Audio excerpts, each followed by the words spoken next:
What's up, ladies and gentlemen? I'm Cody Campbell with High Ground Gaming. Today we are unboxing and reviewing the Redragon K618 Horus. This is a full-size mechanical gaming keyboard. I'm going to start by walking you through the specs on this guy. Then I'm going to unbox it, let you take a look at it. After that, we'll go to the review portion. I'll give you my thoughts on the product, and from there, we'll go to High Ground Gaming's final score. Stick around.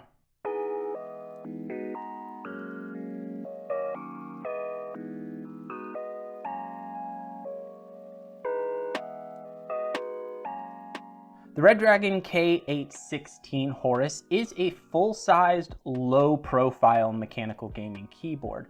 That's what's one of the more interesting things about this. There aren't a lot of low-profile mechanical keyboards on the market. Some of them say low-profile and maybe are a little slimmer than the average keyboard, but aren't true low-profile, while others like the Logitech G815 or G819 are true low-profile, but come with a pretty hefty price tag.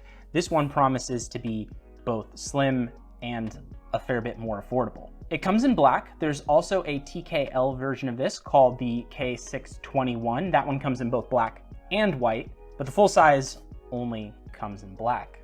There are three kinds of connectivity here. You can either connect via USB Type-C for the fastest wired connection.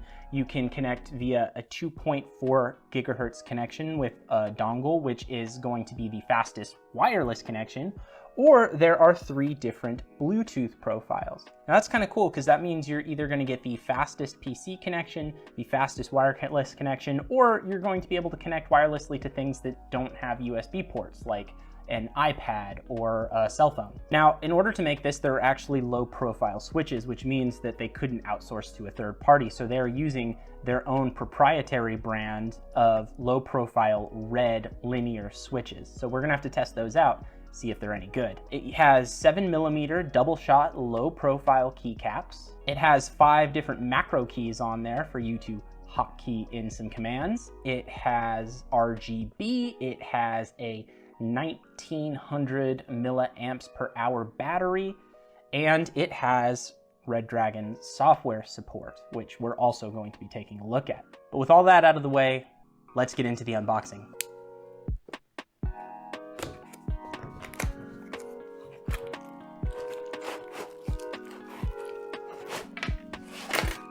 All right.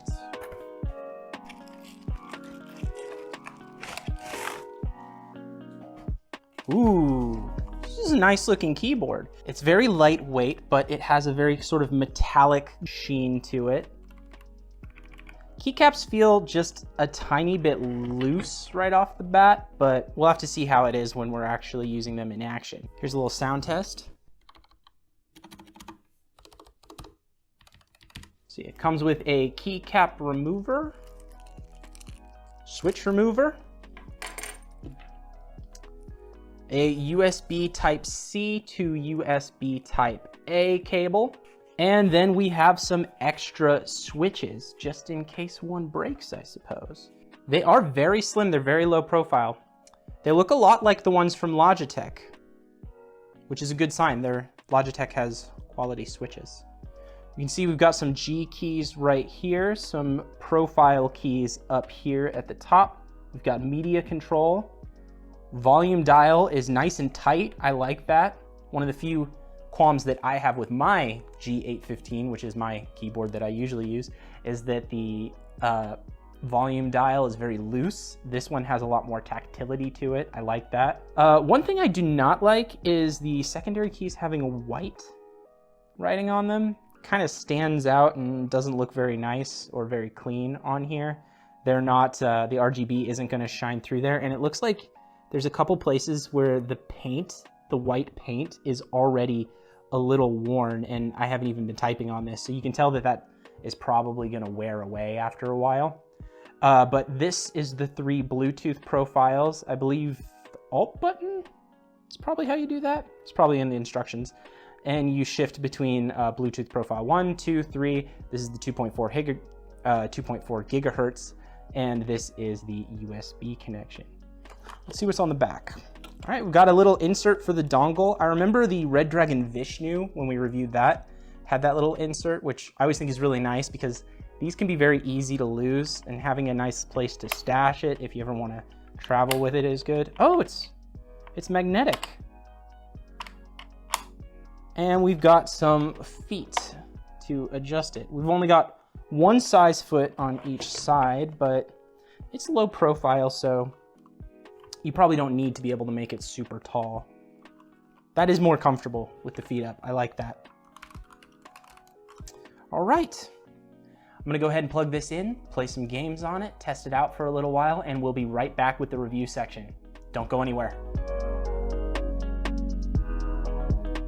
All right, ladies and gentlemen, we're back. I've had some time to play around with the Redragon K618 Horus, and I've got some stuff to say about it. But before we go into that, please hit the like and subscribe button. I'd really appreciate it. All right. Let's start off by talking about the build quality. This thing obviously looks pretty nice from the outset. It's very thin, which is what you want in a low profile keyboard. It has some pretty good looking RGB, and it's got this black metallic faceplate, which is pretty premium looking at a glance, but it's got a lot of flex to it, which makes it feel pretty cheaply made. That aluminum faceplate is incredibly thin and only covers like the barest surface, which the rest of it is made of plastic. So it doesn't feel heavy or like it's made of quality materials, really. The double shot ABS plastic keycaps are pretty nice. I have to say, I didn't dislike them at all. There are just also a lot of odd choices with the way it's made. The USB Type-C port being on the side is really weird, since it kind of makes the cable come out and around if you've got it routed out the back, like I feel most people do. I guess if you have an outlet on the side of your desk, that's convenient. It does have some nice media control keys. I like these a lot. This one here actually can be used to swap between using it for volume control and using it to control the brightness of the keyboard itself, which is a pretty handy feature. But overall, it looks good, but it sort of feels cheap. And I think a big part of that is the switches, which is what I want to talk about next. Low profile switches are still pretty niche in the mechanical gaming keyboard community specifically, but mechanical keyboards in general, there aren't all that many low profile mechanical keyboards on the market. And so it kind of makes sense that Redragon couldn't really get a third party to make the switch for them, and so they made it themselves. I was hoping that it was going to be a good enough switch that it wouldn't really matter. The truth is, it feels a little subpar.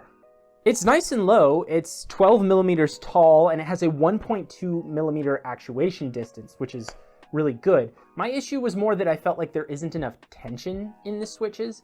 Whenever you press a key, it's a little too easy. You have to keep your fingers very light on these, or you're going to get tons of typos and hit buttons you didn't mean to and all kinds of stuff. That happened to me a lot over the last 2 weeks that I've been playing with this. They aren't the worst mechanical switches in the world. They're still a giant step up from any sort of membrane switch, that's for sure. They just aren't as nice as Cherry MX or Audimove or a lot of the other brands out there, which I know Redragon has worked with in the past.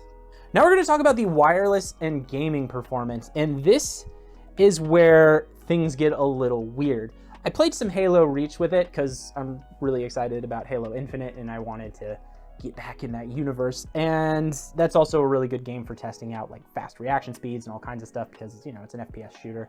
So I played some Halo Reach and I had a lot of fun with it in wired mode. Everything worked perfectly. You know, USB Type-C connection is really pretty much the fastest connection out there other than Thunderbolt.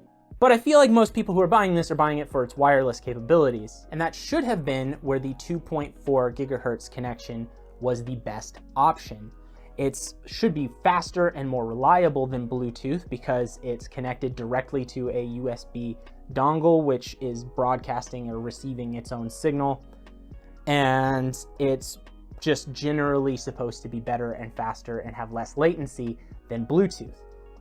I had a horrible experience with the 2.4G in this. In-game, it was completely unusable. It had all sorts of issues where I'd tap a button to like throw a grenade and it wouldn't do it. Even general motion controls were stuttery and laggy and had all kinds of issues. So then I was like, this is really weird. And I got out of the game and I just opened up a Microsoft Word document so I could just see what the typing was like. And it was monstrous. Maybe every third key was getting picked up, and it was skipping keys, or it was repeating keys that I know I had only tapped once, and it was just really buggy. So I switched to the Bluetooth, and lo and behold, the Bluetooth was working way better than the 2.4G, which is not how that's supposed to work. I mean, I still experienced a little bit of latency in game with Bluetooth, because even Bluetooth 5.0, which is what this has, which is the best kind of Bluetooth out there, still a little slow for gaming. It's great for productivity, it's great for typing and web browsing and all kinds of stuff like that, but when it comes to gaming and you need that millisecond response time, it just doesn't always cut the mustard in the same way. That said, with the 2.4G the way it was on this, anything was better than that. The Bluetooth was better, the wired connection was 100 times better. I tried updating the firmware on it, I tried messing around in the software to see if there was anything that I could do to fix it, and I didn't have any other 2.4G products which could have been interfering with the signal going at the time, so I really don't know what the issue was. It actually kind of made me wonder whether or not Redragon sent us a defective unit. I looked up other reviews, I looked up the Amazon page, and I didn't really see anybody else having the same problem that I did, so that's probably what happened, but it also raises some questions about Redragon's quality control that they're sending out keyboards with issues like that, so keep that in mind. The only other disappointing thing about the wireless connection is that the keyboard goes to sleep after about 30 seconds, which usually is a good thing. It's a power-saving feature for when you want to run to the bathroom or you just leave for a few minutes or whatever. It's going to go into a sleep mode to save battery and keep it working longer in a wireless mode. That's a good thing. The problem is when you reactivate it, it takes 5+ seconds before the keyboard actually starts registering on the computer again. That's too long. It's really frustrating and irritating. So be warned. Now let's talk about the software and the RGB and the macro control. So Redragon software is pretty basic. It just has RGB and macro control on it. You can use the macro control to assign things to these 5 macro keys at the top here, and there are 4 different macro profile keys. So you can assign 5 to each profile for a total of 20 profiles. There's also a macro record key here in case you don't feel like doing it through the software. There are 21 different lighting effects with speed and brightness controls built in.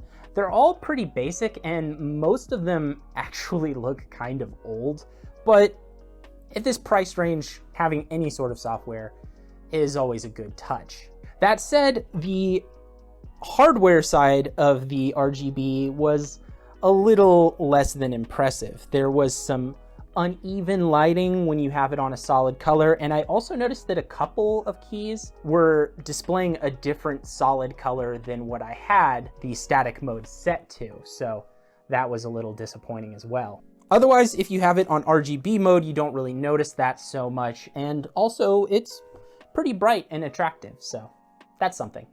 But now that we've talked about all of that, let's get down to the verdict. So the Redragon K618 Horus MSRP's at $79.99.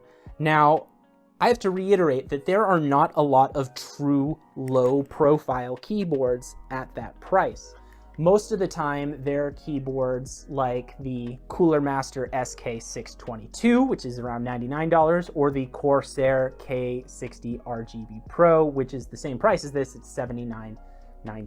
Those are low-profile keyboards in that they're shorter than standard keyboards, but they're still not quite like this. They're still not that 12 millimeters off the table sort of thing where you don't need any kind of wrist rest or anything with them. The only keyboard that I've seen that really compares to this is the Logitech G915. Now that MSRP's at $250. So even though I have a G815, so I know the quality of that keyboard, and I can tell you that it is 10 times better than this in pretty much every way, it is 3 times the price. So there is a place for this keyboard. I just wish it was more functional. Even with the drop standards and build quality, the general plasticiness of it and the weird placement of the cable and stuff like that, if the 2.4G worked great, I think I could have forgiven it. The problem with this keyboard is that it is so rich in features, but none of them work especially well. I do love the volume dial. It feels really nice. I love that it has media controls. That's always a good touch. The low profile of it is perfect and really comfortable to type on. It's just that the switches being kind of loose feeling and the general lack of usability of some of these features kind of sucks. I'm gonna be honest, I really struggled to give this a score, but overall we landed on a 3 out of 5. It's feature rich, quality poor, so it's kind of somewhere in the middle. But I feel like because it's in a way one of a kind in its price bracket, there's some room for forgiveness there. Also, the other keyboards in this price bracket don't have things like media keys or macro controls. So in a way, it's unique, and that makes it have a place in spite of some of its issues. Why don't you go ahead and leave a comment down below. If you have this keyboard, please let us know if you had a better experience with it than we did, and let our viewers know so they can make a decision for themselves. And if you're considering it, let us know if you heard some deal breakers today or if you think you're still gonna go for it. All right, that's gonna do it for us today though, folks. Thanks for watching. Happy gaming.